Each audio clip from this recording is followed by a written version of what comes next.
Stephen Colbert made a powerful statement as he kicked off The Late Show, declaring, "Tonight, we are all Jimmy Kimmel."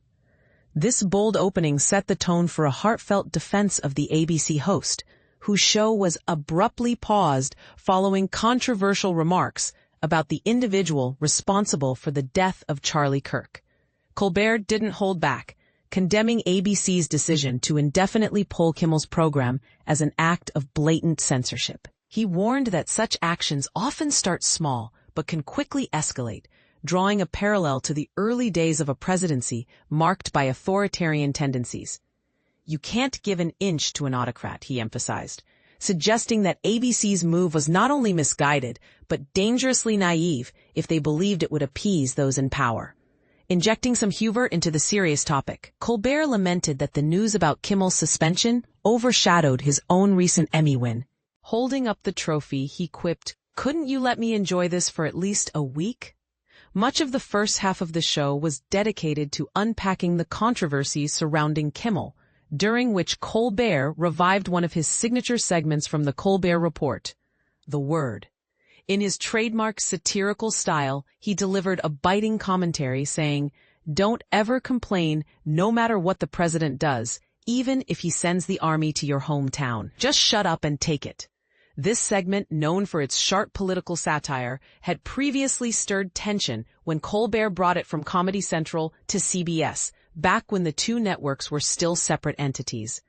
Colbert expressed genuine confusion over what Kimmel had said that was so inflammatory to warrant such a harsh response. "Given the FCC's reaction, I was bracing for something truly provocative. Instead, it was like hearing Playboy has a new risque centerfold, only to find out it's just Jimmy Kimmel," he joked, highlighting the disconnect between the reaction and the actual content. He warned that silencing this kind of political speech poses a serious threat to fundamental freedoms that in the past, even FCC Chair Brendan Carr staunchly defended. This shift in stance, Colbert implied, signals a troubling erosion of free expression. Taking a playful jab at his own recent troubles, Colbert joked about his show's cancellation shortly after he criticized Paramount's settlement with President Trump, calling it a big fat bribe. He sarcastically questioned whether a company capitulating to a president's demands to secure a merger was unprecedented, only to humorously note he was being told not to answer.